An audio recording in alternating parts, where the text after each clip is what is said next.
لیکن ہم تو کردار ہیں نہیں کہ ماننے والے ہیں موت کے حالت ہے اور موت کو حق کیونکہ یہ موت سے ہمارے مولا کی ملاقات کا ذریعہ بنتی ہے. شیر آگے کا مسلمان ہے کہ دن دھڑا شام ہوئی اور مجھے گھر جانے دو.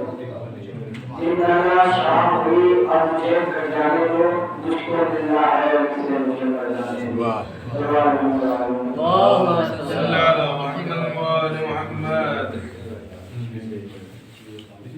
کہ علی کا چہرہ لہدو میں اتر کے دیکھتے ہیں.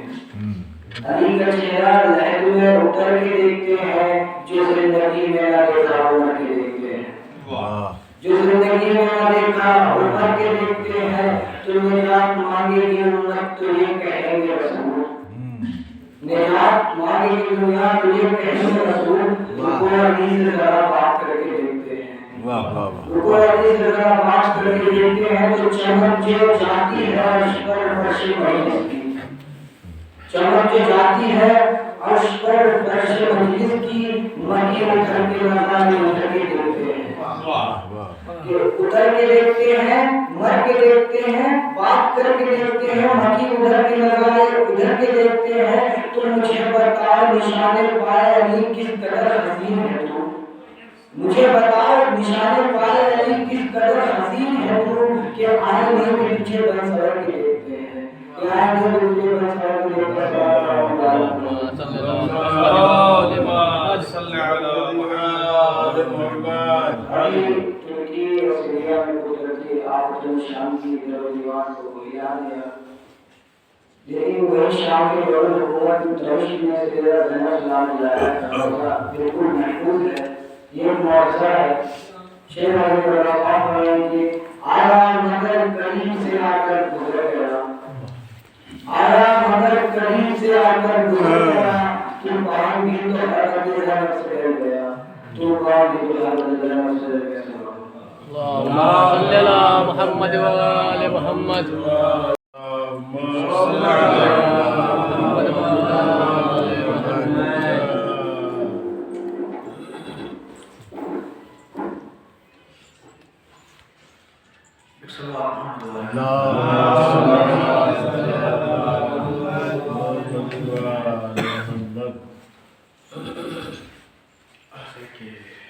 صبا کا سینہ بڑے سفینہ ذرا طبیعت روا دواں.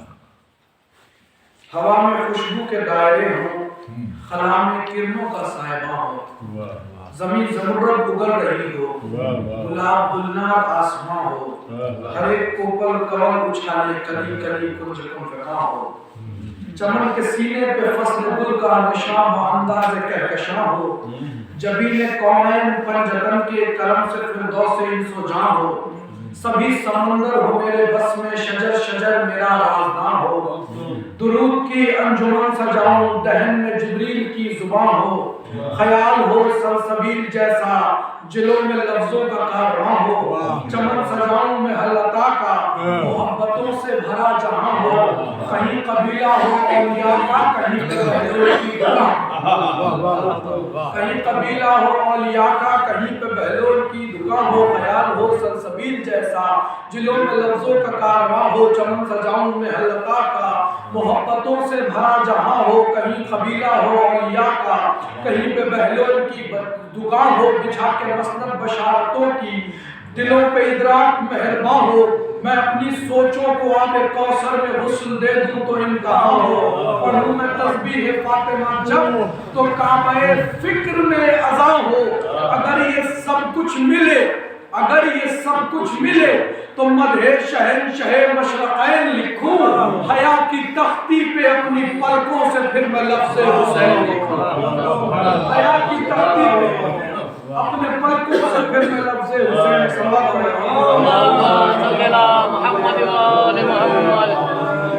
وسلم. حیا کی تختی پہ اپنی پلکوں سے پھر میں لفظ حسین لکھوں. حسین کیا ہے خیال خیمہ خلوص خامہ خرد خزانہ.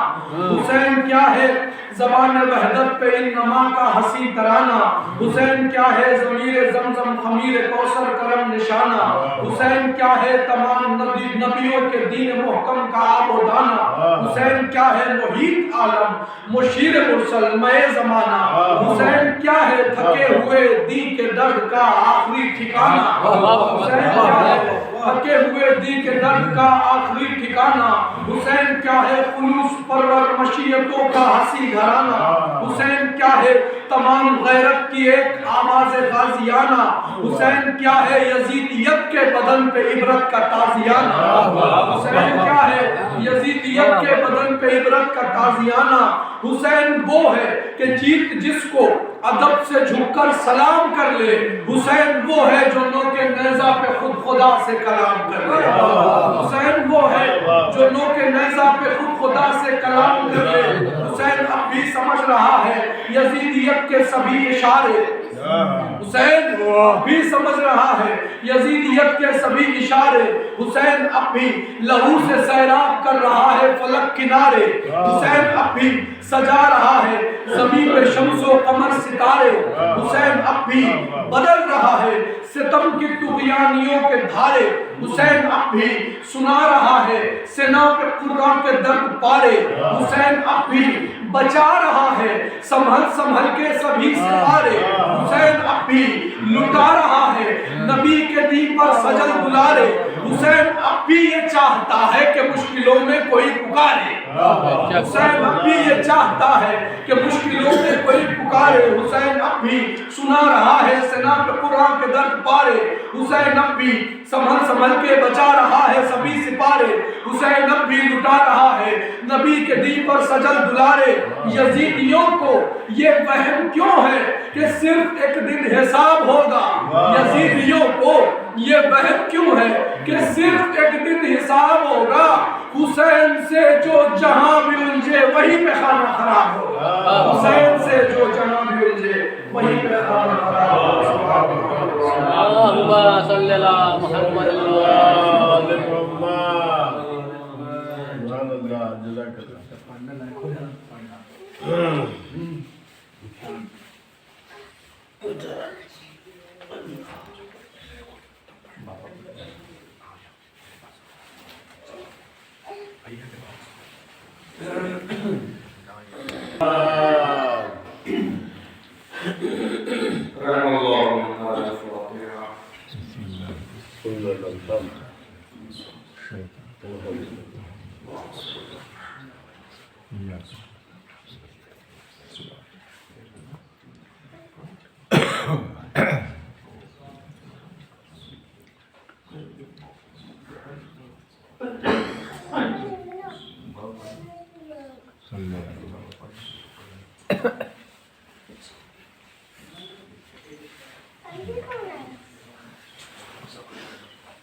لا حول ولا قوة إلا بالله العلي العظيم. حسبنا الله ونعم الوكيل نعم المولى ونعم النصير. أعوذ بالله من الشيطان الرجيم. بسم الله الرحمن الرحيم. الحمد لله رب العالمين. الصلاة والسلام على سيد الأنبياء والمرسلين المخاطب بالطه وياسين سيدنا ونبينا حبيب قلوبنا وطبيب نفوسنا مولانا ومولى الكونين جد الحسنين أبي القاسم محمد اللهم صل على محمد وآل محمد وعلى أهل بيته الطيبين الطاهرين المعصومين المظلومين والميامين فلعنة الله على أعدائهم وغاصب حقوقهم ومنكر فضائلهم ومصائبهم أجمعين من يوم طلبهم إلى قيام يوم الدين. آمين يا رب العالمين بحق محمد وآله الطاهرين. أما بعد فقد قال رسول الله صلى الله عليه وآله وسلم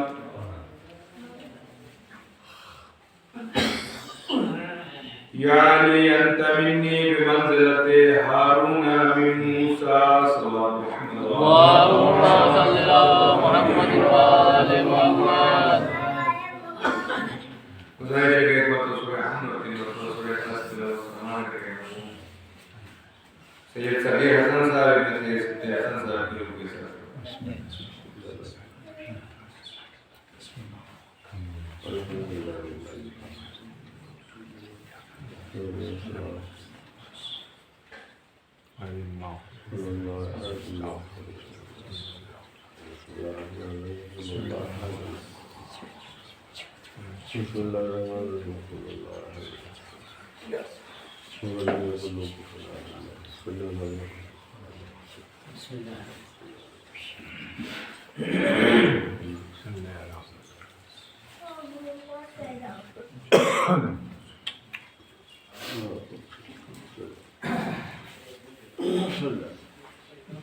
مل مل کر کے حضرت محمد و آل محمد پر ایک درود اللهم صل على محمد.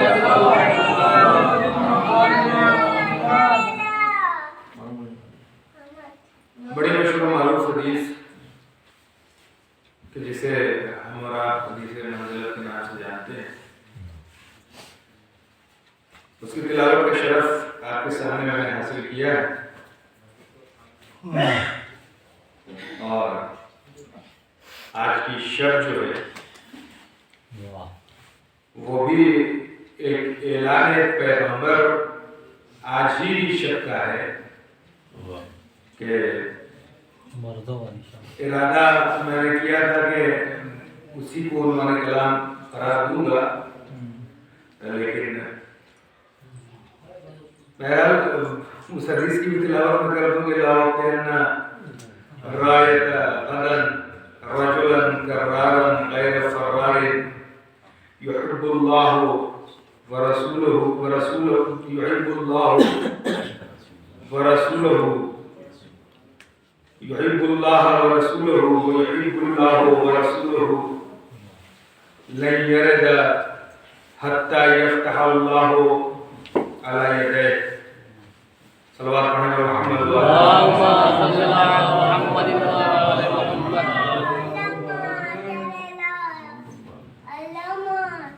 اور انشاءاللہ کوشش بھی یہ رہے گی کہ جس حدیث کی تلاوت پہلے کیا اور ابھی جو حدیث جسے قبلہ نے فرمایا کہ آج کی شب جو ہے وہ مردوں والی شب ہے، تو اس لیے کہ پیغمبر نے خود جو ہے وہ یہ آواز لگائی کہ کل میں عالم سے دوں گا جو مرد ہوگا.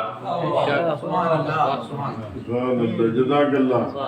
تو سب سے پہلے تو اس حدیث کے سلسلے سے تھوڑی بہت گفتگو اور وہیں سے انشاءاللہ خیبر کی طرف ہو. بڑا مشہور و معروف قول پیغمبر اسلام کا ہے کہ پیغمبر نے یہ فرمایا کہ اے علی، آپ میرے لیے ویسے ہی ہیں جیسے ہارون موسیٰ کے لیے تھے. سبحان اللہ. تو ہمیں دیکھنا پڑے گا کہ کیا کیا سملیرٹیز جناب موسیٰ اور جناب ہارون اور پیغمبر اسلام اور مولا کائنات میں ہیں کہ جس کی وجہ سے پیغمبر نے فرمایا کہ اے علی، آپ میرے لیے ویسے ہی ہیں کہ جیسے ہارون موسیٰ کے لیے تھے. سب سے پہلی مماثلت، سب سے پہلی سملیرٹی یہ کہ جب جناب موسیٰ کو یہ حکم ہوا کہ اذهب الى فرعون انه طغى، اے موسیٰ فرعون کے دربار میں جاؤ، طغیانگر ہو گیا ہے، وہ باغی ہو گیا ہے. تو جب باغی ہو گیا ہے اور حکم ہو رہا ہے کہ موسیٰ فرعون کے دربار میں جاؤ، اور جناب موسیٰ کی شجاعت اور جناب موسیٰ کے غصے اور اس کی قصے کہانیاں کتابوں میں بھرے پڑے ہوئے ہیں کہ جناب موسیٰ کتنے شجاع اور کتنے غصے والے اور کتنے جلالی وغیرہ وغیرہ تھے. اور جب حکم ہوا کہ موسیٰ فرعون کے دربار میں جائیے، ایک صلوات پڑھے گا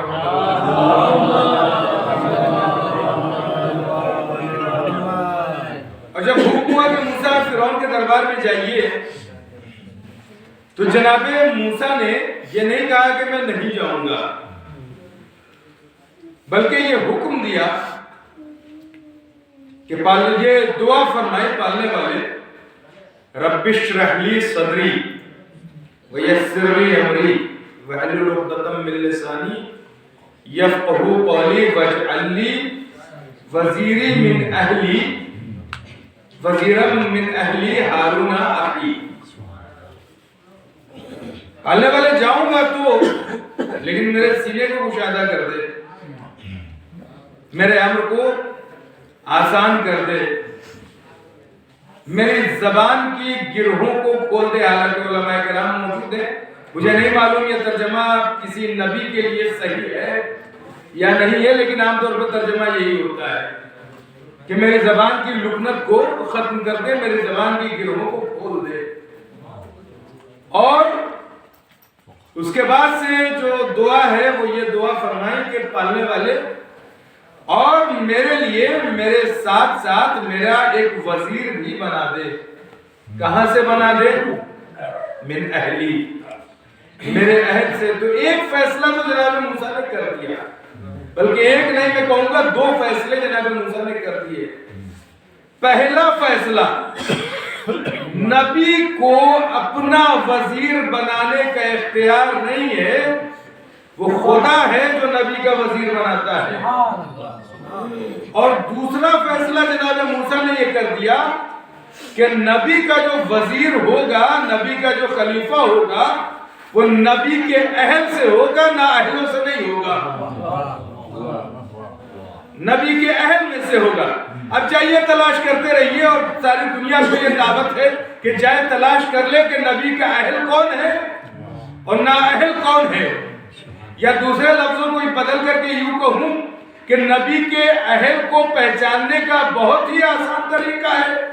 جب سارے دروازے بند ہو گئے تھے، اس وقت جس کا دروازہ کھلا ہوا ہے وہ نبی کا اہل ہے، یا اور آگے بڑھ کر کے کہوں تو نبی کا اہل وہ ہے جو یہ اعلان کرتا ہوا نظر آئے کہ پیغمبر نے مجھے زبان چساتے چساتے علم ویسے مجھے عطا کیا ہے جیسے چڑیا اپنے بچوں کو دانا چگاتی ہے۔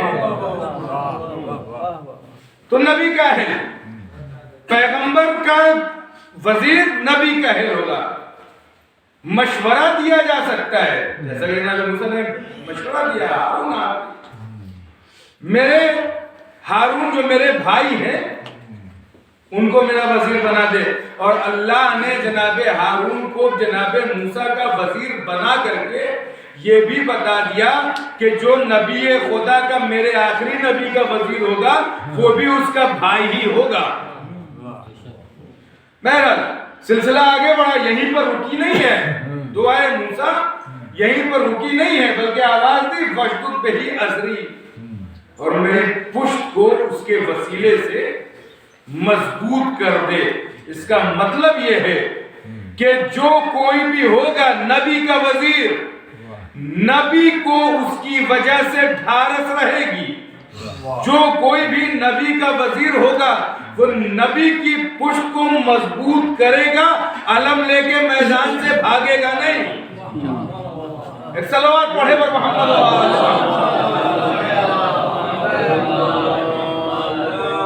اب یہاں پر ذرا سے ٹھہرے، یہ تو جناب موسیٰ کی دعا ہو۔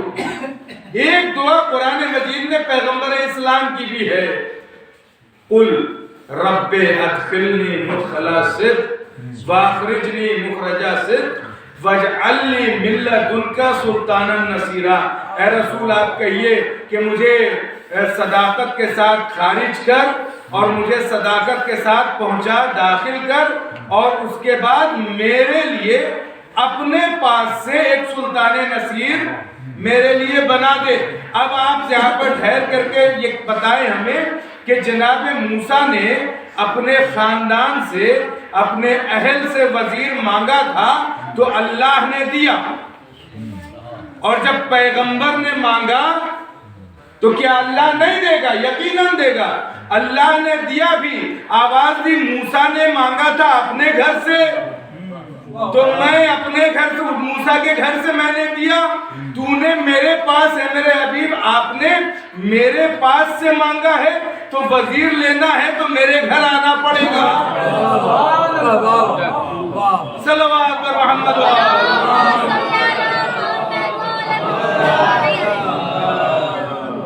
اور کس شان سے, اس شان سے کہ جب لینے پہنچے تاریخ شاہد ہے. بلکہ دوسرے لفظوں میں کہوں تو اس طریقے سے کہوں کہ وزیر لینا تھا تو خانہ کعبہ میں گئے, جزو رسالت لینا تھا تو معراج ہو گئے. کیا الفاظ کو بدلوں تو یوں کہوں کہ زوجہ ہو کہ ایسی کہ اسے لینے کے لیے اللہ کا رسول معراج پر جائے, شوہر ہو تو ایسا کہ اللہ کا رسول لینے کے لیے جائے. یہ تھوڑی فرمایا ہے کہ اے علی اگر آپ نہیں ہوتے تو فاطمہ کا کوئی کفو نہیں ہوتا. یہ ایک اپنی ایک الگ بحث ہے کہ کس جہت سے اور کس کس طریقے سے کفو ہے. ایک سلوات کو اور پڑھیں محمد.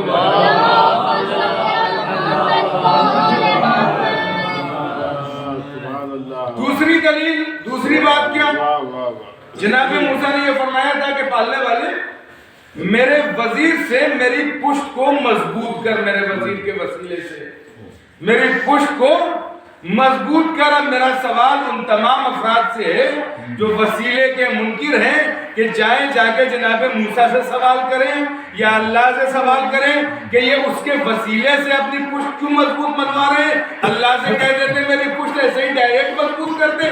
وہ سمجھائیں گے کہ ہر چیز کا ایک طریقہ ہوتا ہے, ایک سسٹم ہوتا ہے, اس سسٹم سے آؤ گے تو لائق عزت رہو گے, سسٹم توڑو گے تو وہاں سے بھی نکالے جاؤ گے, یہاں سے بھی نکالے جاؤ گے. صلوات پڑھیں محمد.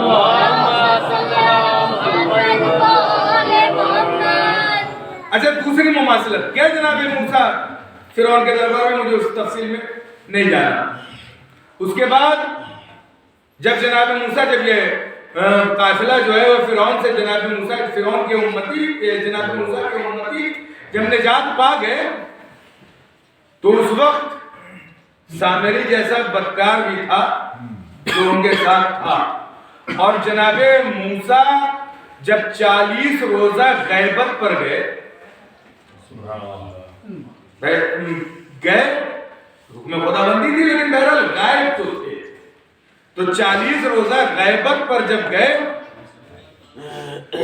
تو اس وقت سامری نے کیا کیا کہ جس طریقے سے بھی وہ جو گوسالہ تھا, وہ جانور کی مورتی, وہ جو گوسالہ تھا اس کو بلوا دیا. شاید اگر میں اشتباہ نہیں کر رہا ہوں کہ جبریل کے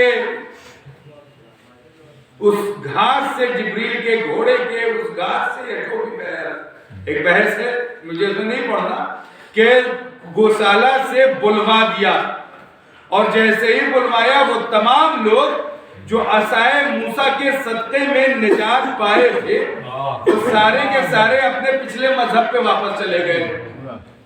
یہاں پر ٹھہریے, وہ سارے کے سارے لوگ جو عصائے موسیٰ کے وسیلے سے نجات پائے تھے وہ سارے کے سارے اپنے پچھلے مذہب پہ واپس چلے گئے. نبی کی 40 روزہ غیبت سے, نبی کے 40 روزہ غیبت میں سامری نے بہکا دیا اور سارے کے سارے مرتد ہو گئے. بعد پیغمبر تاریخ شاہد ہے, امت محمدی کے سامری نے لوگوں کو بہکایا اور لوگ مرتد ہوتے چلے گئے. وہاں بھی جناب ہارون نے روکا, یہاں بھی مولا کائنات نے روکا. وہاں بھی جناب ہارون کی نہیں مانی گئی, یہاں بھی جناب مولا کائنات کی نہیں مانی گئی. صرف یہیں پر نہیں ٹھہرتا ہے معاملہ, وہاں بھی جناب ہارون کو جان کا خطرہ رہا, یہاں بھی مولا کائنات کو جان کا خطرہ رہا.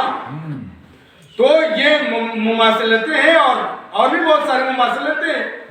مجھے زیادہ تفصیل میں نہیں جانا, بس جو مناسبت ہے شب کی اس حوالے سے کہ کس طریقے سے خیبر کے میدان میں پہنچے پیغمبر اکرم، تمام جنگیں، جنگ بدر، جنگ احد، جنگ خندق، اور اس کے بعد سے جنگ خیبر. بہت زیادہ تفصیل میں جانا مراد نہیں ہے، نہ مقصود ہے، بس ایک دو پہلو ہیں جو عرض کرنا ہے اور بات کو تمام کر دینا ہے. خیبر میں علماء یہ بیان کرتے ہیں کہ پیغمبر اسلام کو بہت توجہ کیجیے گا. پیغمبر اسلام کو درد شقیقہ ہو گیا اور مولائے کائنات آشوب چشم میں مبتلا ہو گئے. کیا مصلحت خدا بندی ہے، خدا اپنی مصلحت کو بہرحال بہتر جانتا ہے. یہ بھی مصلحت خدا بندی ہے، ورنہ اس کے علاوہ اور کیا ہو سکتا ہے کہ پیغمبر بھی ابھی تک کبھی ایسا نہیں ہوا تھا کہ پیغمبر بھی مریض رہے ہوں اور مولائے کائنات بھی مریض رہے ہوں. جنگوں میں مسلمان اس بات کے اطمینان میں تھے کہ ہمیں تو کچھ کرنا نہیں ہے، جو جنگ کرتا ہے وہ جنگ کرے گا، اور جو جنگ نہیں کرتا ہے، جو مال غنیمت کے چکر میں جاتا ہے، وہ مال غنیمت حاصل کر لے گا. لیکن خدا کی مصلحت یہ کہ پیغمبر اسلام بھی مریض اور مولائے کائنات بھی مریض. یہاں تک دشمنان علی نے یہ توہین آمیز لہجے میں لکھا کہ اتنے زیادہ مریض تھے کہ کسی لائق نہیں تھے اور روٹیاں پکا رہے تھے. انہیں نہیں معلوم کہ اس میں خود ایک فضیلت ہے کہ وہ علی ہے کہ میدان جنگ میں اگر کسی کا کوئی کام جہاد والا اگر نہیں بھی کر رہے ہیں تو لوگوں کے، مسلمانوں کے پیٹ بھرنے کا باعث بن رہے ہیں. تو یا مصلحت خدا بندی یہ بھی کہہ لیجئے کہ اگر صحت مند رہتے اور میدان میں نہ جاتے اور مسلمانوں کی فضیلت ہوتی، یہ بھی ممکن نہیں تھا.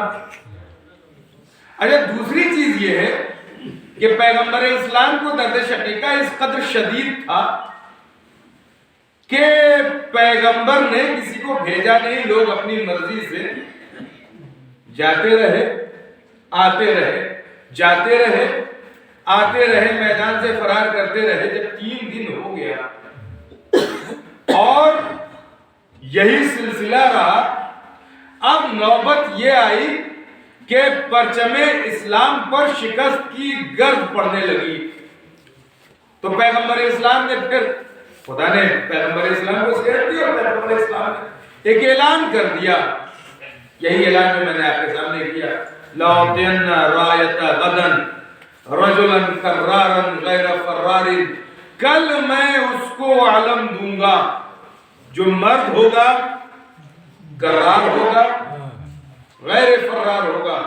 گویا پیغمبر اسلام نے اپنے اس قول سے ایک بات بتا دیا کہ ابھی تک جو لوگ جا رہے تھے میدان جہاد میں، انہیں علم میں نے نہیں دیا تھا، اپنے سے لے کر کے گئے تھے.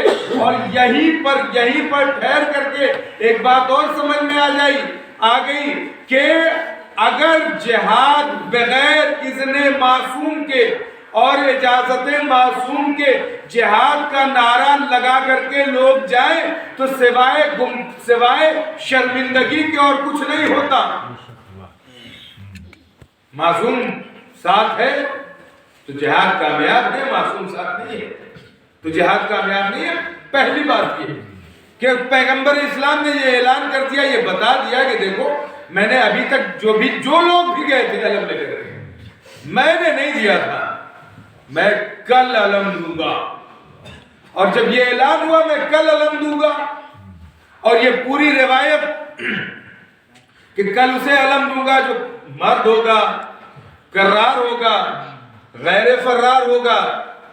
اچھا، یہاں تک تو معاملہ ٹھیک تھا. اس کے بعد دوسرا کہ اللہ سے محبت کرتا ہوگا، اللہ کے رسول سے محبت کرتا ہوگا. یہاں تک بھی پھر بھی معاملہ ٹھیک، اس لیے کہ محبت ایک ایسی چیز ہوتی ہے جو دکھائی نہیں جا سکتی. سب لوگ تھوڑی ہوتے ہیں سینہ چیر کر کے اپنی محبت اور وہ عکس دکھا دے. محبت ایک ایسی چیز ہوتی ہے جو دکھائی نہیں جا سکتی، اور جب محبت کی بات آ گئی ہے تو عام طور پہ یہ بات ہوتی ہے کہ محبت جی کیا کی نہیں جاتی ہے، ہو جاتی ہے۔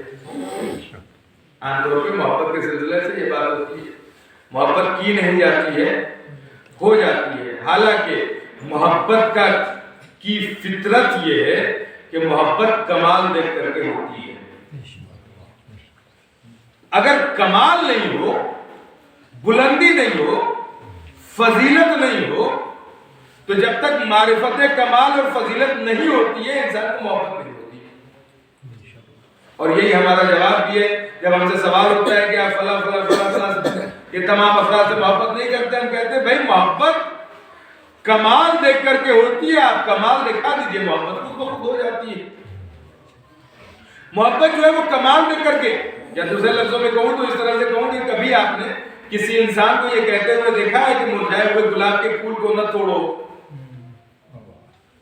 کھلے ہوئے پھول جو فل بلوم میں کھلا ہوا ہوتا ہے، کھلے ہوئے پھول سے سب محبت کرتے ہیں، کبھی مرجھائے ہوئے پھول سے کسی کو محبت کرتے ہوئے نہیں دیکھیے گا۔ اس کا مطلب یہ ہے کہ محبت کمال دیکھ کر کے ہوتی ہے، محبت فضیلت دیکھ کر کے ہوتی ہے۔ محبت کمال دیکھ کر کے ہوتی ہے، محبت فضیلت دیکھ کر کے ہوتی ہے۔ وہ محبت ہی کیا جو بغیر معرفت اور بغیر کمال کے ہو جائے، ہم اس محبت کے قائل ہی نہیں ہیں جو باکمال افراد سے نہیں ہو۔ محبت کا کمال ہی یہ ہے کہ وہ باکمال افراد سے ہو، اور محبت کا کمال اس سے آگے بڑھ کر کے ہے کہ باکمال افراد سے ہو اور انسان اس جیسا بننے کی کوشش کرنے لگے، تو پھر محبت ثابت ہے، ورنہ محبت ثابت نہیں ہے۔ محبت کسی طریقے سے ثابت نہیں کی جا سکتی سوائے ایک راستے کے عمل۔ اگر محبت ہے تو محبوب کو خوش کرنے کی کوشش ہوگی، اگر محبت ہے تو محبوب کو راضی کرنے کی کوشش ہوگی، اگر محبت ہے تو محبوب کے لیے سب کچھ لٹانے کی کوشش ہوگی۔ جب یہاں تک معاملہ پہنچ جاتا ہے تو پھر سارے سوالوں کے جواب مل جاتے ہیں۔ امام نے ساری کی ساری زندگی لگا دی، اپنا گھر بار تمام ائمہ نے لٹا دیا، پوری کی پوری زندگی وقف کر دی۔ کیوں؟ اس لیے کہ ان کو خدا سے محبت تھی، اور خدا کی محبت یہ ہے کہ محبت میں انہوں نے اپنا گھر بار لٹا دیا۔ وہ تو ائمہ معصومین تھے نا، محبت خدا میں شہزادی زینب نے بھی اپنا گھر بار لٹایا۔ جناب سکینہ سے بھی جب سوال کیا امام حسین علیہ السلام نے سے، جب جناب سکینہ نے سوال کیا کہ کیا موت سے بچنے کا کوئی راستہ نہیں ہو سکتا، تو امام حسین علیہ السلام نے یہ فرمایا تھا میری لال ہاں ایک راستہ ہے، وہ یہ کہ میں یزید فاسق و فاجر کی بیعت کر لوں۔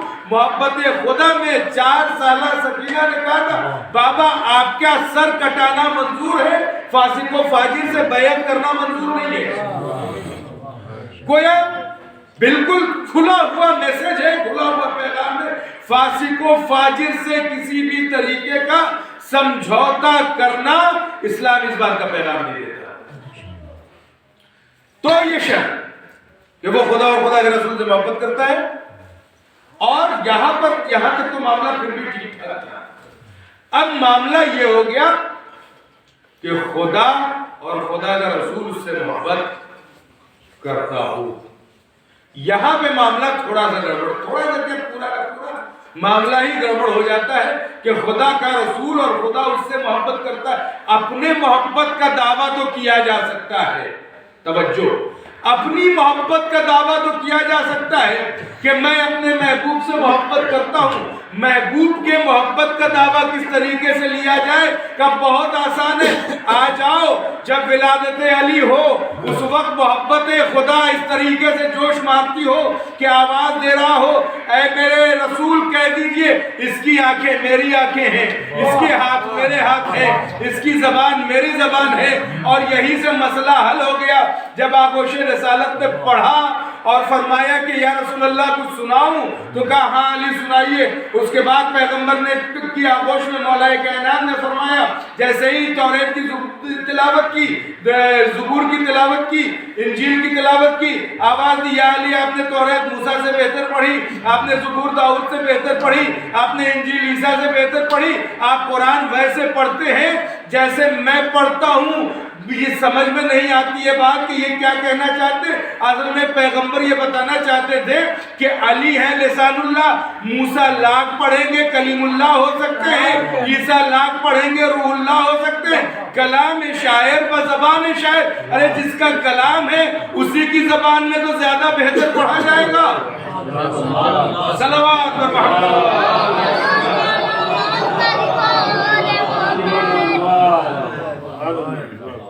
اللہ اور اللہ کے رسول سے محبت کرتا ہوگا, اللہ اور اللہ کے رسول سے محبت کرتا ہوگا, اور وہ نہیں پلٹے گا یہاں تک کہ خدا بند عالم اس کے ہاتھ پہ فتح و ظفر نہ لکھ دے. اور تاریخ شاہد ہے کہ لوگ اطمینان میں تھے کہ علی تو آشوب چشم میں مبتلا ہے, ہم میں سے کسی نہ کسی کو چنا جائے گا. میں اکثر یہ عرض کیا کرتا ہوں, آپ کے سامنے بھی میں نے 2-3 بار شاید عرض کیا ہو کہ ہماری مریضی اور اہل بیت کی مریضی میں فرق ہوا کرتا ہے. ہماری مریضی, ہماری بیماری ذلتیں لے کر کے آتی ہے, ہماری مریضی, ہماری بیماری محتاجیاں لے کر کے آتی ہے. اہل بیت کی بیماری آیتیں لے کر کے آتی ہے. اہل بیت کی مریضی فتح اسلام کی خوشخبریاں لے کر کے آتی ہے.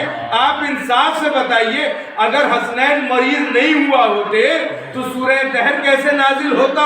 آپ انصاف سے بتائیے, اگر علی کو آشوب چشم نہیں ہوا ہوتا تو لعاب دہن رسالت کا اثر کیسے پتا چلتا؟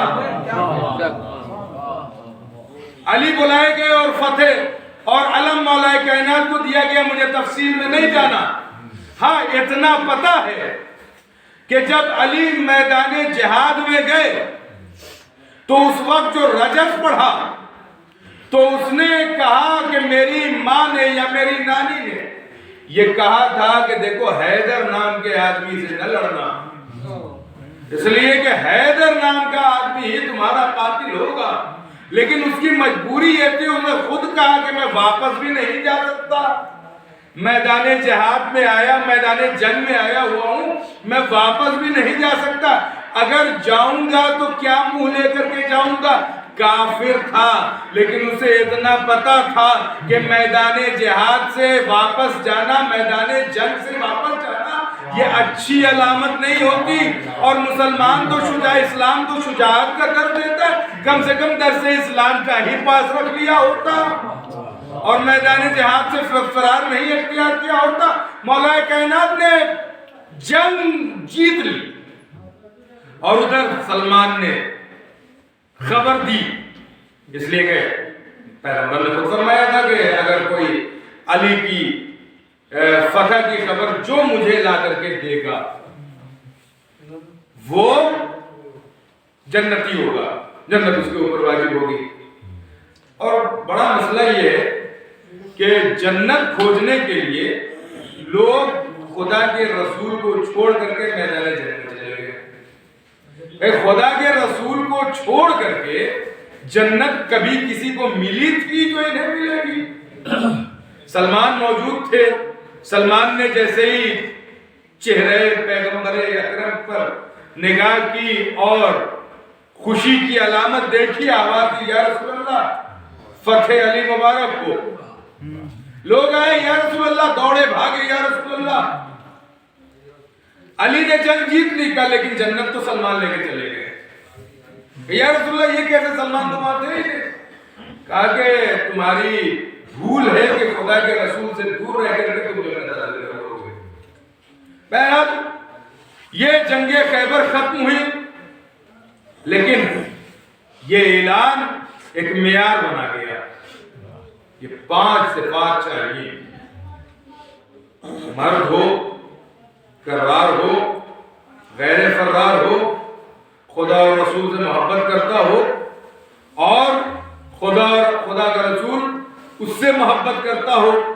بقول علامہ جوادی کہ یہ علم اسلام پر ایک معنوی پنجہ ہے, یہ شرطیں ایک معنوی پنجہ ہے جو علم اسلام کو ہمیشہ سر بلند بنائے رکھتی ہے. یہ اور یہ ایک شان بھی ہے اس علم کی. آپ دیکھیں پوری تاریخ علم دیکھیں اگر آپ اٹھا کے تو مولا کائنات بھی یہ کہتے ہوئے نظر آتے ہیں کہ جانا تیروں کی بارش سے گھبرانا نہیں، علم لے کر کے وہی جائے جو تیروں کی بارش کو جھیل سکے. علمدار وہی ہوگا جو سب سے شجاع ہوگا. اور علم اسلام کا ایک امتیاز کہہ لے یا جو کہہ لے آپ علمیہ بھی کہہ لیں کہ سوائے مولا کائنات کے یہ علم جس کے ہاتھ میں گیا ہے اس کے بازو پھٹے. جناب جعفر طیار جنگ موتا میں بازو پھٹے.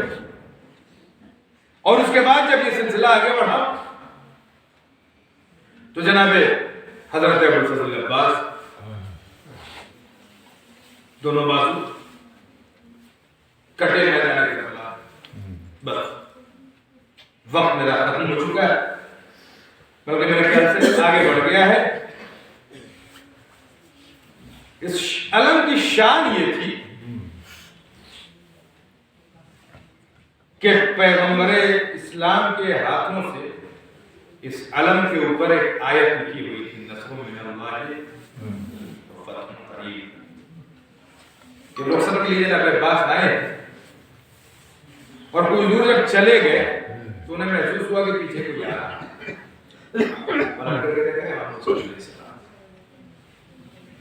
بھیا عباس آپ نے تو جو مولا آپ نے تو مجھے مرنے کی اجازت دی تھی. ہاں بھیا مرنے کی اجازت دی تھی لیکن اللہ تعالیٰ مجھے تو. اور اس کے بعد اس علم سے لکھا ہے انا للہ و انا الیہ راجعون. تڑپ کے جناب عباس آواز دیا مولا یہ کام تو تیرے خیمہ پر بھی ہو سکتا ہے، یہ اتنی دور آنے کی صرف کی. امام حسین علیہ السلام کے آنکھوں سے آنسو نکلے. اگر تیرے خیمہ پر یہ کام کرتا سکینہ مایوس ہو جاتی.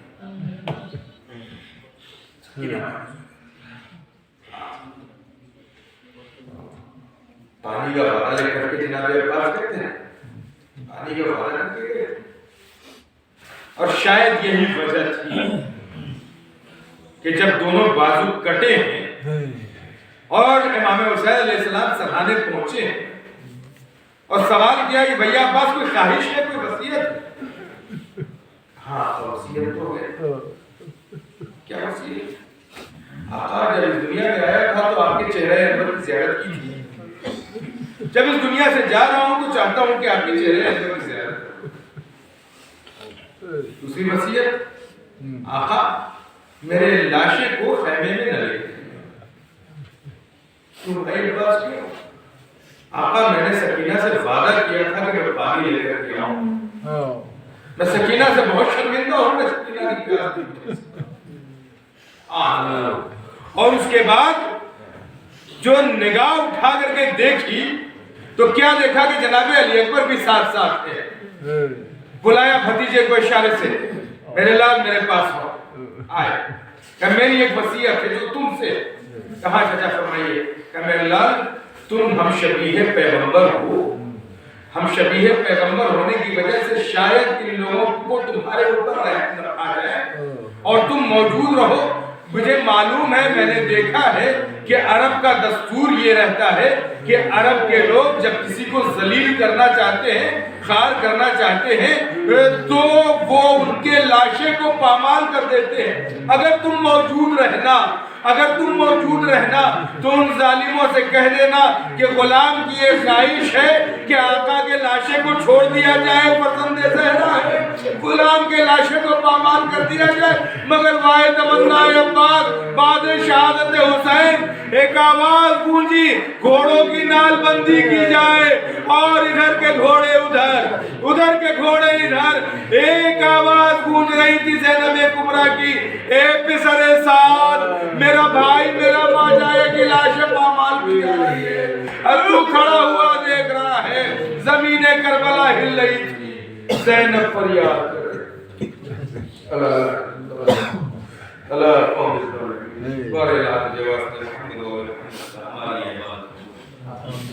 میرے پروردگار مرحوم گزرگار معصومین کے جنات اے میرے معبود ہم سب کے گناہ کبیرہ و صغیرہ کو معاف فرما میرے معبود ہم سب کی حاجات کو پورا فرما اے میرے معبود ترکی میں سیریا میں جو لوگ مشکلات میں ہیں ان کو مشکلات سے جلد از جلد راحت فرما اے میرے معبود علماء اعلام کا سایہ ہمارے سروں پر قائم دائم کرے میرے معبود پرچم اسلام کو سر بلند فرما پرچم کفر و نفاق کو سر نور فرما آخری اور سب سے اہم دعا یہ ہے کہ بار الہ ہمارے امام کے ظہور میں تعجیل عطا فرما اور ہمیں اس لائق بنا کہ ہم کی آواز میں سلام آمین یا رب العالمین محمد صلی اللہ علیہ وسلم ایک مرتبہ اور گزارش ہے کہ ایک مرتبہ اور تین